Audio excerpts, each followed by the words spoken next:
Now, my mission is to tell you about the gangsters and gamblers that came through, some of the bad guys. And I want to start off with a fellow by the name of Clyde Barrow. Now, Clyde Barrow and Bonnie Parker came to a tavern right across the street here from the casino. And there was a fellow by the name of Jack Poe that worked here. And Jack told this story. He had a job in the afternoons after he finished his work here in the horse stables, sweeping up at a dog racetrack. And he noticed that the tickets for the dog races on the different days that they ran were always the same color. So he had an idea. He said, I'll save these old tickets and I'll get a partner and we'll cash them in and we can scam the racetrack here. So that was what was on his mind one afternoon when he was drinking beer after work across there at the tavern. And this lady comes in and sits down beside him and says, "You're a little young to be drinking beer, aren't you?" And he looked at her and he said, "How old do you have to be, lady?" And the two got along famously, and he bought her a 2-cent mug of beer. And they were talking, and she said, "My boyfriend will be," well, he asked her first, he said, "What's your name?" And she said, "Well, my name's Bonnie." And he said, "Well, you got a boyfriend?" Said, "Yeah, he's outside working on the car. He'll be in a minute." "Oh, here, Clyde, we're over here." So Jack Poe was in the presence of Bonnie and Clyde, and they have a few drinks, and he said they were very friendly. They let me drive a brand new Model A Ford that was yellow, taught me how to drive, and said I decided they were the ones that I should let in on my scam with the racetrack, and he did. And of course, Clyde and Bonnie cashed those tickets, and they were asking Jack about the casino. And he told how Fred Browning, when he built a casino, put this great big bank vault in the cellar. But that Fred Browning way underestimated the amount of money and the hurry that the money was going to come in. And soon the vault was full and the money was just laying all over the floor. So Fred decided the thing they should do was to bail the money.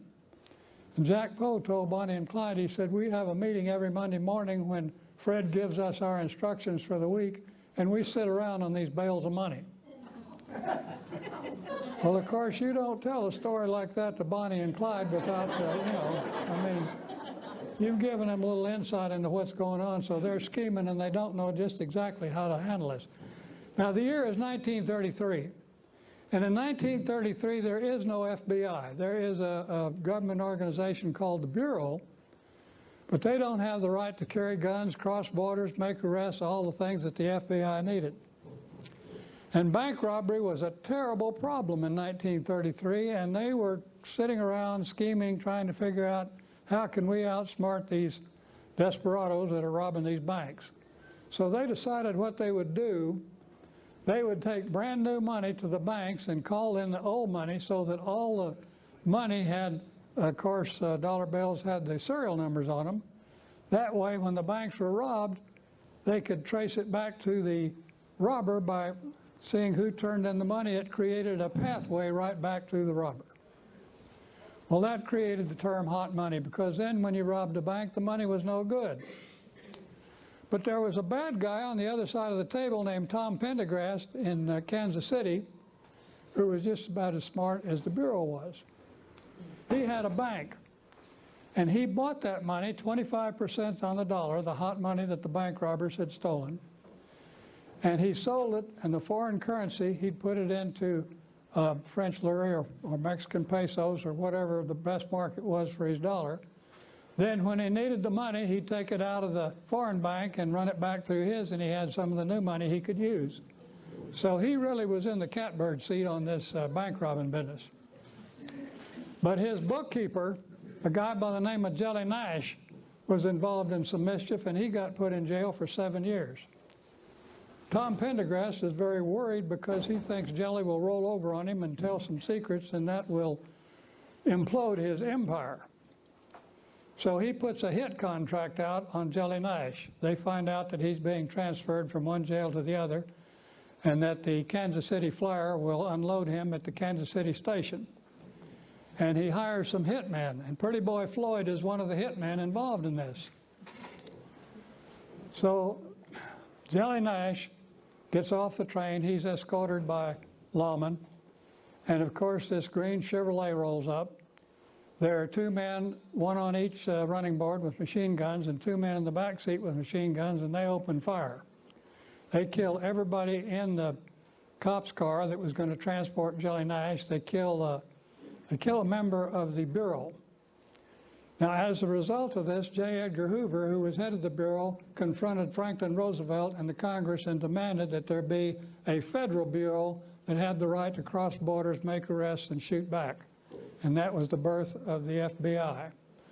But now, getting on with our story, as usually goes with assassinations and big deals, the assassin better watch out, because the people that ordered the hit are going to wipe him out.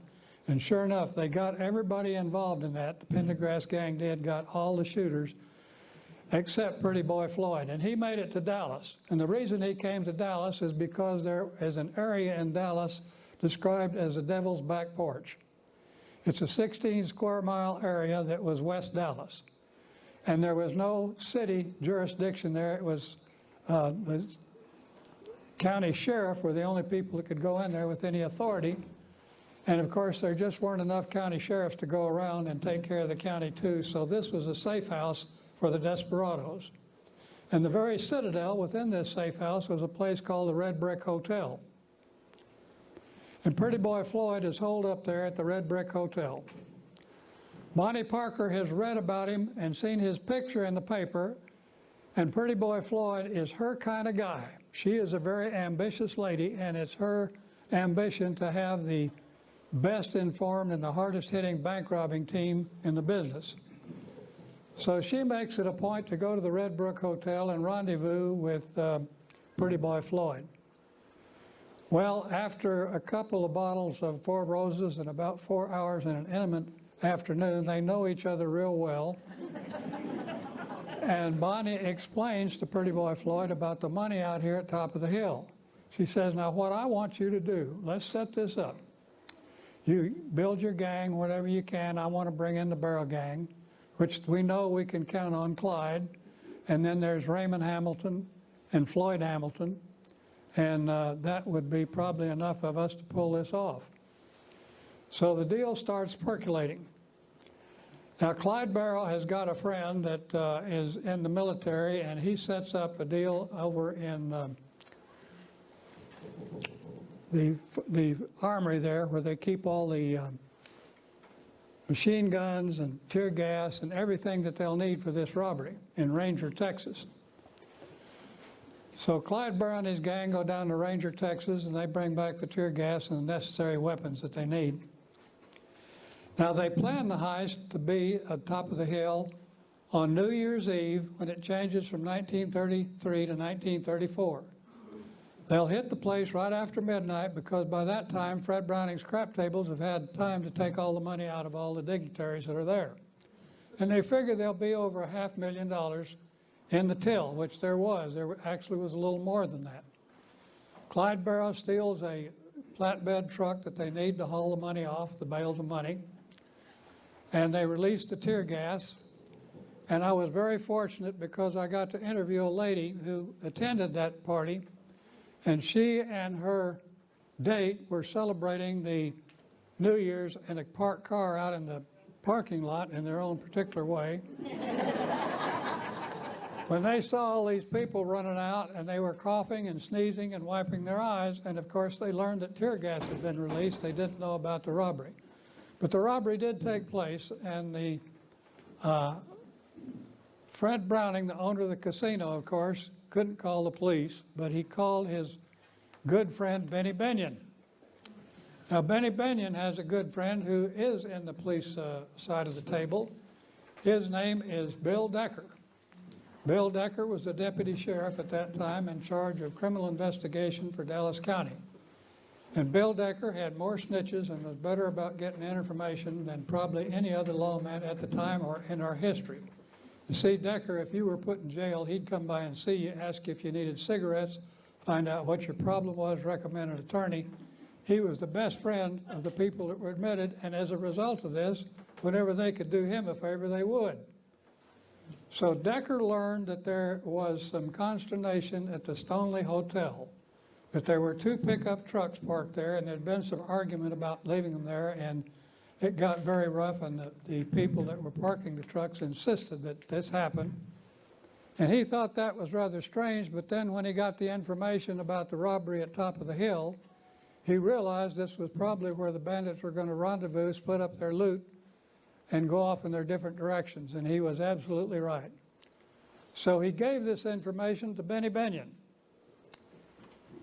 And when Clyde Barrow and Pretty Boy Floyd arrived at the Stoneleigh to split the loot, take it off the flatbed, one had one pickup truck to put money in, the other one had another pickup truck. Just as they got their truck parked and got out of their car, 6 of Benny Binion's men rose from the parked cars with shotguns and said, "You either drop your weapons right there or you're dead meat." Benny Binion spoke and he said, "Now we've been friends, but since you took Fred Browning's money, we're no longer friends. Now you have a choice. You can leave Fred's money right here and leave town, get out of town, or we'll make dead meat out of you." Well, you heard the guns clatter to the floor, and they took their cars and left, and Benny Binion got Fred Brown's money back. But that's one of the stories I love to tell about Top of the Hill. You come back. So the champ goes out there and he gets on his bicycle and he's staying away from Lou Jenkins, but he gets knocked down 3 times. He comes back to his corner, the ring doctor comes in, takes a look at his face, which looks like hammered hamburger with blood coming out of it, stops the fight. The fight's over, and Lou Jenkins, 2 months before his 24th birthday, is the world's lightweight champion.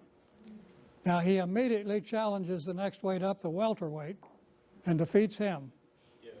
This is a great Texas story, never been published anywhere else except in your Top of the Hill book, because Fred Browning adopted him, more or less, and made over $1 million, always betting on his boy and taking the odds. Great Texas story. And incidentally, I got a phone call from California, and his son, Lou Jenkins' son, bought one of these books. Now, I'm going to close on that because there's other speakers that are going to take your time, but I want to thank you so much for having me. We've got the books over here in the corner. They're $20 each if you'd like to have one. Thank you. Wow!